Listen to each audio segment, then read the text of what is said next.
Bonjour et bienvenue au deuxième épisode de mon podcast Blabla en français. Aujourd'hui, nous allons parler de la propreté et l'hygiène que les gens avaient entre le XVIe et le XVIIIe siècle. Au XVIIIe siècle, donc, Paris était la deuxième plus grande ville de toute l'Europe.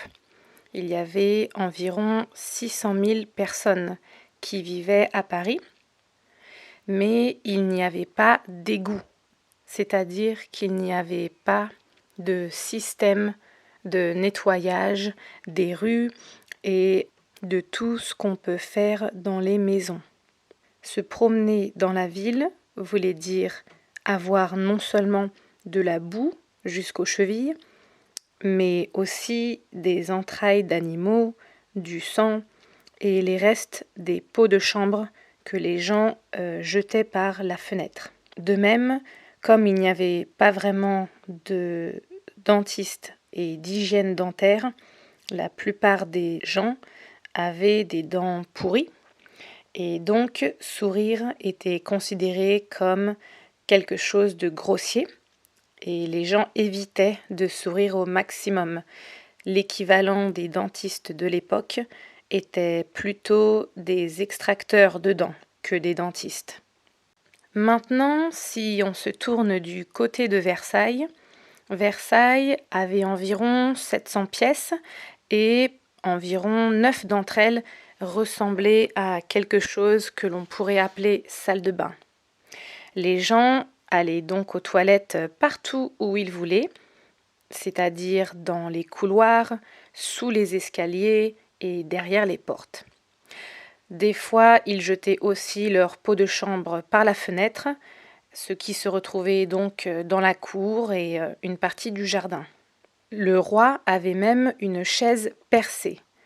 Percée, ce qui signifie qu'il y avait un trou en plein milieu de la chaise pour que le roi puisse plus aisément, plus facilement faire ses besoins. Si on pense à la théorie de la propreté entre le XVIe et le XVIIIe siècle, la propreté avait une définition bien différente de la nôtre.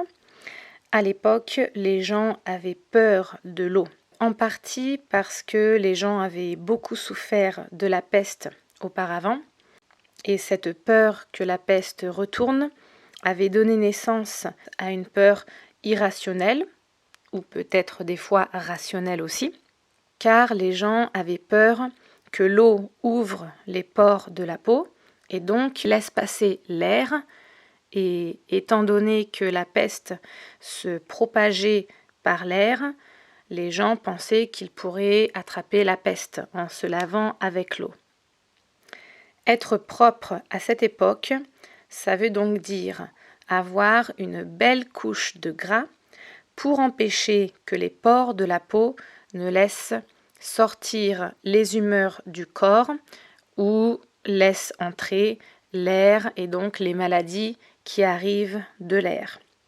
Les rituels de propreté incluaient laver ses chemises et frotter ses belles robes et se frotter les mains et le visage. On appelait ça un lavage par friction ou également une toilette sèche. Sèche car elle ne faisait pas usage de l'eau. Le roi Louis XIV, par exemple, se lavait en passant une éponge sur son visage le matin, pas avec de l'eau pure, mais plutôt avec ce qu'on appelait de l'esprit de vin. L'esprit de vin était un alcool que l'on pouvait obtenir par fermentation ou distillation. Après avoir fait sa toilette le matin, qui était donc une toilette sèche, l'autre manière de rester propre pendant la journée incluait changer de chemise plusieurs fois par jour, en tout cas pour les gens qui avaient de l'argent, car les chemises et les vêtements en général coûtaient très cher. La propreté avait donc une définition qui était vraiment liée à l'apparence. La propreté était quelque chose qui se montrait et qui se sentait, alors pas avec le nez, mais qui se sentait dans la tête on aime le sentiment de changer de vêtements. Montaigne a d'ailleurs été l'un des premiers à dire ça dans cette phrase. « Je ne supporte pas ma sueur ». Cela voulait dire qu'il devait changer de linge fréquemment. Il devait changer de chemise ou de vêtements assez souvent. On peut aussi rajouter les perruques, car les perruques à l'époque représentaient également un signe de propreté.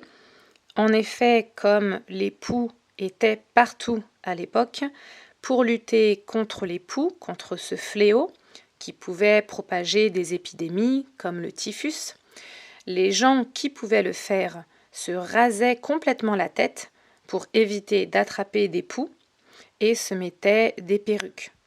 Le problème, c'est que les poux sont restés et ont simplement migré vers les perruques. Mais j'espère au moins que les gens ne se grattaient plus la tête puisque les poux étaient maintenant dans les perruques. La dernière chose que je vais mentionner ici, c'est l'usage des parfums.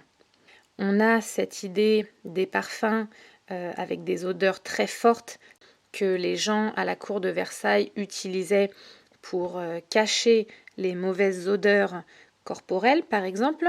Mais on a aussi les sachets de senteurs que les parfumeurs créaient pour les proposer aux gens qui pouvaient ensuite les utiliser pour le linge, les vêtements, les endroits où ils vivaient tout simplement, mais aussi sur eux-mêmes.